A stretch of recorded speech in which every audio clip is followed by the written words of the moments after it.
ने संसार को अपना मान रखा है,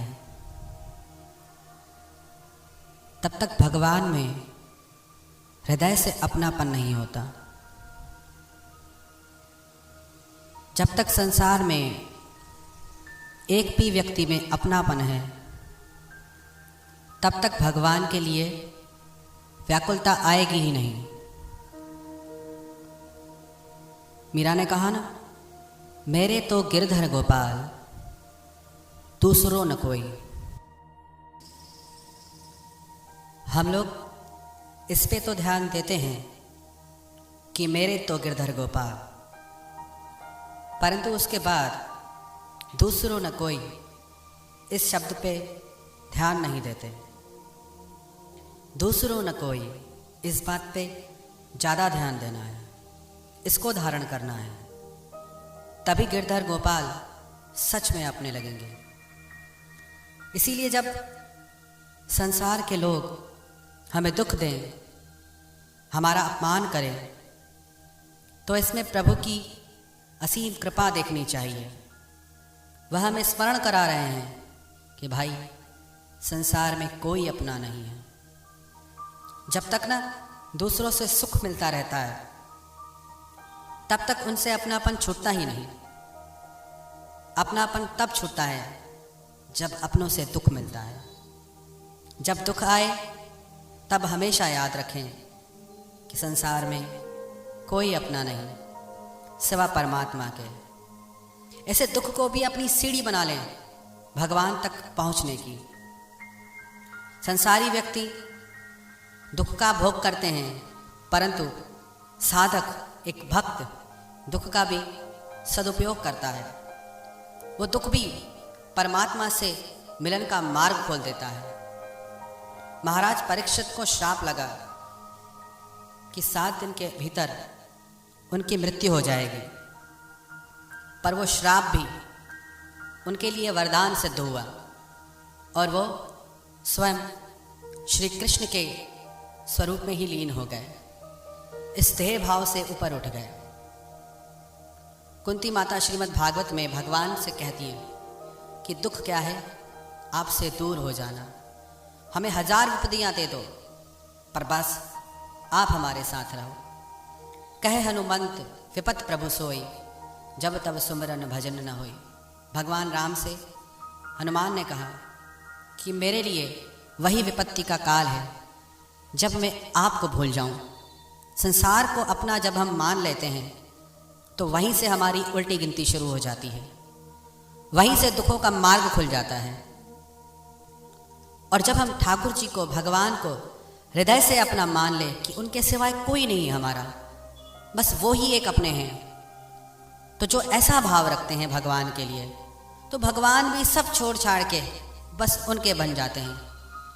अर्जुन को भगवान ने कहा ना कि सर्वधर्मान परित्यज्य माम एकम शरणम व्रज, अहम त्वा सर्व पापेभ्यो मोक्षयिष्यामि मा शुचः। अर्जुन ने बड़े बड़े धर्म की बातें की, शास्त्रों की बातें की। भगवान बोले तू सारे धर्मों को भूल जा। भगवान ने ये नहीं कहा कि अधर्मों को छोड़ के मेरी शरण में आ। तू सारे धर्मों को भूल जा, हर बात को भूल जा, हर संबंध को भूल जा, बस मेरा बन जा। सिर्फ हृदय से ये कह दे कि मैं आपका हूं, आप मेरे हैं, तो तुझ पे कोई पाप नहीं लगेगा और मैं निश्चित तुझे मोक्ष की प्राप्ति कराऊंगा। तो जो भगवान को समर्पित हो जाते हैं, अपने आप को ही भगवान पे लुटा देते हैं, तो भगवान भी अपने आप को ऐसे भक्तों पे न्यौछावर कर देते हैं। वृंदावन धाम में गोसाई विठलनाथ जी की एक शिष्या थी। वो बहुत वृद्ध थी। लड्डू गोपाल जी की जीवन भर उन्होंने सेवा की। वृद्धावस्था में भगवान स्वयं उनकी सेवा करते थे। भगवान के बाल स्वरूप की सेवा करती थी और भगवान से कहती थी कि आपके सिवाय मेरा कोई भी नहीं है, बस एक आप ही हो मेरे जीवन के प्राणाधार। भगवान भी कहते थे कि माता जी आपके सिवा मेरा भी कोई नहीं, क्योंकि जो भक्त मुझे प्रेम करते हैं मैं उनका हूँ और वो मेरे हैं।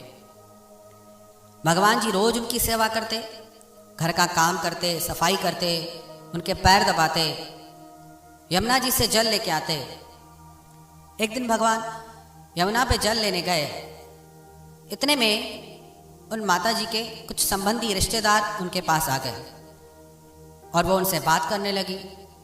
ठाकुर जी वहाँ पहुँचे तो उन्होंने उस माता को कहते हुए सुना, वो अपने संबंधियों से कह रही थी कि बहुत दिनों बाद आए, आपने मुझे भुलाई दिया, आप लोगों के सिवाय कौन है मेरा यहाँ, आप भी नहीं आते। जब भगवान ने ये सुना कि इसने इन्हें भी अपना मान रखा है, तो भगवान वहाँ से गायब हो गए। फिर जब वो रिश्तेदार गए उनके, वो माता जी बड़ी परेशान हो गई क्योंकि ठाकुर जी आए ही नहीं।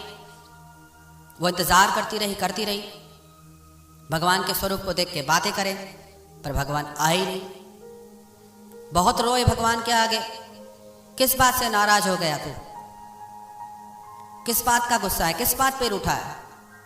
भगवान की ना एक बात है, भगवान कहते हैं अगर तेरा औरों में मन लगा है तो तू औरों में ही मन लगाए रख। तुम्हें औरों से नहीं फुर्सत, मैं भक्तों से नहीं खाली। लो चलो अच्छा है, न तू खाली न मैं खाली। भगवान कहते हैं फिर लगे रहो भैया संसार में, लगे रहो संसार के लोगों में, संसार के सुखों में, संसार की दौड़ में लगा लो दौड़, भाग लो, भटक लो। और तो ठाकुर जी गायब हो गए और वो वृद्ध माता गोसाई विठलनाथ जी के पास आई और ठाकुर जी के विग्रह को दिखा के कहने लगी कि देखो इन्हें क्या हो गया है, मुझे दर्शन ही नहीं दे रहे, पता नहीं किस बात से नाराज हो गए और आ ही नहीं रहे मेरे पास। अब पता नहीं कहाँ चले गए, यमुना पे जल भरने गए थे, अभी तक नहीं आए, और मेरा इनके सिवा है कौन सहारा, और मुझ बूढ़ी को अकेला छोड़ के पता नहीं कहाँ चले गए। इतना सुनते ही ठाकुर जी वहाँ प्रकट हो गए, बोले कि ए अम्मा तुम झूठ न बोलो, आज ही तुमने अपने संबंधियों से कहा कि तुम लोगों के सिवा मेरा और कौन है, और अभी तुम बात बदल रही हो। तो गोसाई विठलनाथ जी ये देखकर हंसने लगे। महिला कहने लगी, वो माता जी कहने लगी कि वो तो मैंने ऐसे ही कहा था बाहर से। तो भगवान भी हंस के कहने लगे, तो मैं भी ऐसे ही बाहर से ही भागा था, मैं तुझे छोड़ के कहाँ जाऊँगा। ऐसा कह के माता जी ने उन्हें अपने गले से लगा लिया। तो जब हम ये मानते हैं कि कोई भी नहीं उनके सिवा हमारा, तो वो हमारे साथ ही रहते हैं, हमारे साथ ही जीते हैं।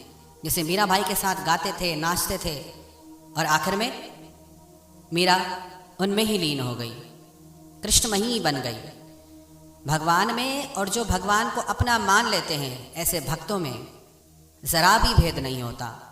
तस्मिन् तज्जने भेदा भावात्, देवर्षि नारद कहते हैं भगवान में, भगवान के भक्तों में बिल्कुल भी भेद नहीं है, एक ही स्वरूप है, क्योंकि उन्होंने भगवान को अपना मान लिया है। तो अगर हम चाहते हैं कि भगवान हमें अपना माने, तो पहले हम उन्हें अपना मानें।